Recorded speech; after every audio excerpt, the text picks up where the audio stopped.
Hello, ladies and gentlemen. Good day, and welcome to the show on this 29th, Tuesday, the 29th of September, 2020. Thank you for tuning in. Now, I want to get right started. Let's open up the charts right here and take a look at what's going on. The gold market today, we're seeing gold up $13.70. Now, you remember where gold was back at $11.50, and where it is now. This is a really good gauge of consumer inflation, the gold price and the silver price.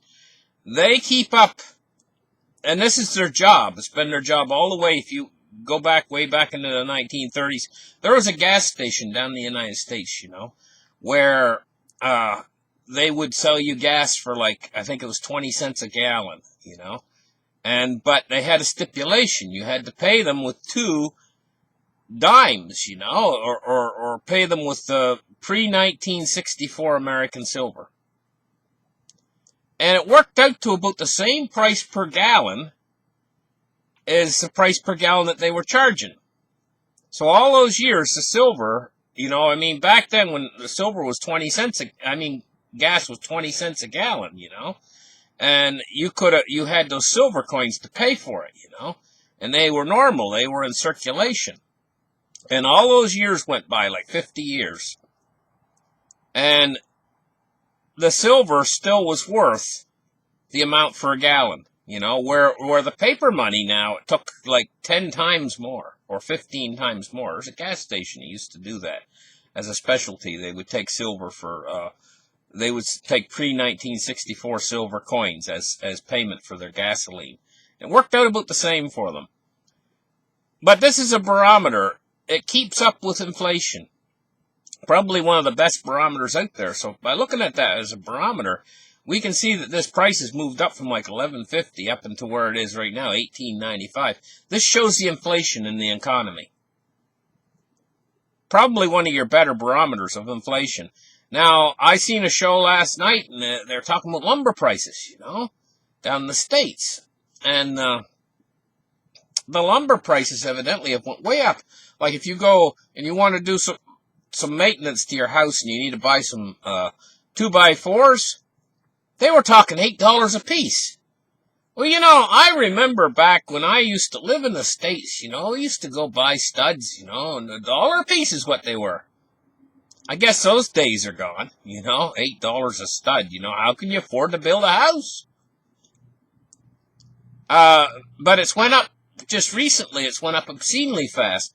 Now, when you think about that, and you think about all these people out there suddenly who find themselves without jobs and stuff, with prices skyrocketing on different items, especially food items and things like that, this is like a double whammy, and making it very hard for people to, there was a time, honest to gosh, there was a time when if you had a job, only one person in the family needed to work, and you only used about half the money you made. You could save the rest. What's happened to America? It's basically been destroyed, and you have no chance of moving up anymore because now your expenses are greater than your income, and then they want to chop a big chunk of tax out of you on top of that. It's getting to the point of being ridiculous now at this point, And this is a sign of an economy the world economy is starting to crumble at the seams. So we're looking at a price today of $18.95 for gold. It's up $13.80. Let's check on silver and see what it's doing. I'm sure it's up today too because the two go together hand in hand. The silver's up 58 cents, which is not bad. It's cracked above $24 again, $24.24 today, But in my mind, I think they're going to do a stimulus package pretty soon. They're talking about $2.2 trillion.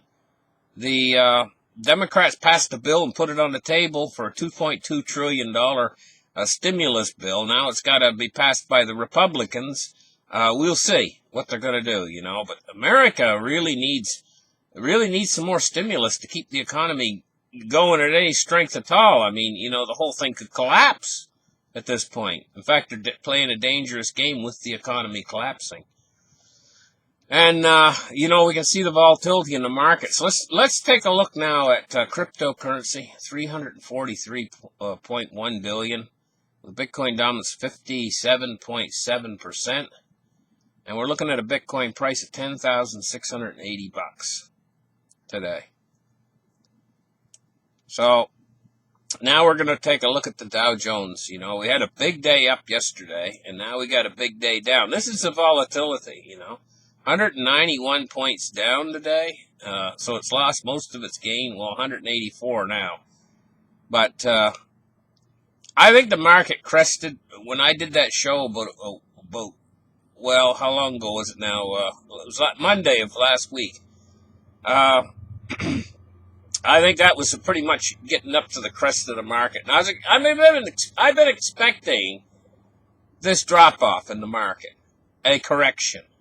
I'm going to call it a correction. It would turn into a crash, except I think the Fed's going to step in. They're not going to let it fall more than 5,000 points.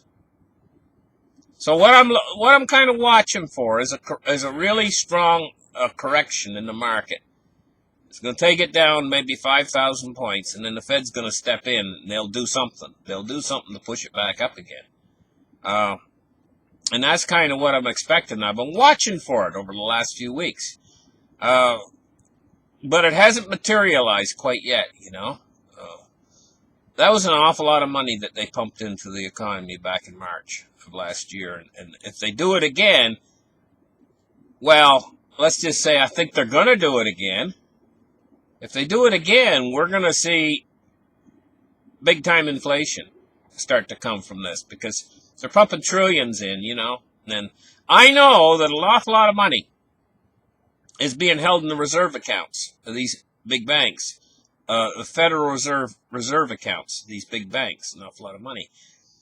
And that's almost like, look at it in your mind and think of it like a big pool of money that's held behind a dam.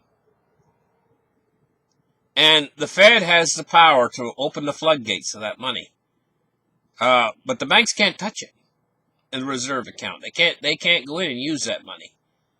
It's held on reserve at the Fed. So basically, the Fed has been filling these giant pools of water, they're like dams full of water, money being the liquidity, and the Fed's got them pumped up full. And this is these big banks that have reserve accounts with the Fed.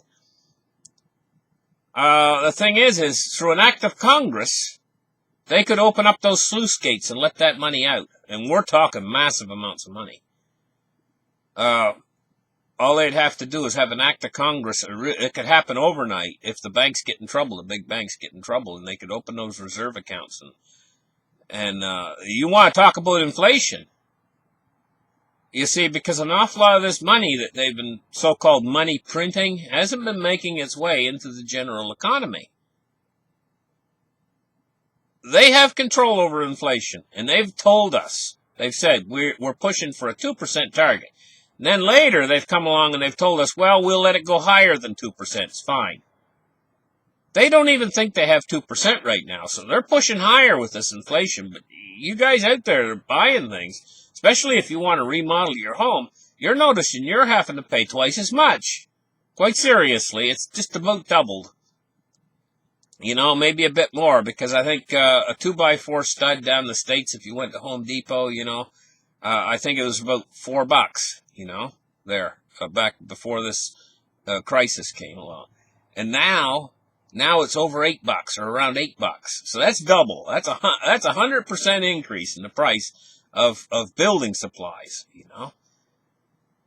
Anyway, I'm not exactly sure what food prices are doing, but I think they're probably up quite a bit. You guys know better, live in the States, I can't access a food store down in the States to take a look for myself and see what these food prices are doing in the States. Let's take a look now at crude oil. It's down $1.83 on the day. And you see, the regular economy out there, it's deflating. Massively deflating. People are losing their jobs left and right. Normally, under normal circumstances, when you get a massive deflation in the economy like that, prices start to decline. Because people don't have the money to pay for things. They can't buy it, so the store owner comes in and marks it down. That's normally what happens. But right now, because we got the Fed on one side pumping money into the system like crazy, and on the other side we got it deflating. Well, prices aren't going down; they're going up. You know, it's not really stagflation. Stagflation was where everything is low and staying low. No, this is deflation and inflation at the same time. It's the economy's deflating, and we have inflation in a deflating economy. And, you know, you can't call it stagflation because the economy is falling off a cliff. An awful lot of people are losing their jobs, and more people are losing their jobs as a result of the people that lost their jobs before. It's a self-feeding cycle, you know, if you know what I mean. Okay, let's take a look now at bonds. Oh, we don't look at bonds right now. What we look at is we look at our crazy picture. I titled this picture. Let me expand it for you guys so you can see it. This is the ultimate bird watcher. Anyway, that's the ultimate bird watcher right there. Let's take a look at the dollar index today. U.S. dollar index is 93.94. You know why I don't look at bonds anymore? Because they ain't going nowhere. Or if they do move, they're not moving very much. The Fed's controlling them so well. 93.95 in the dollar index. We're seeing the dollar taper down today a little bit. It's come down from the 94s back down into the 93s. Okay, guys, that's your show for today. Thank you for listening to my show. Like and subscribe. Give me those thumbs ups, and we'll catch you guys in the very next episode. Bye-bye.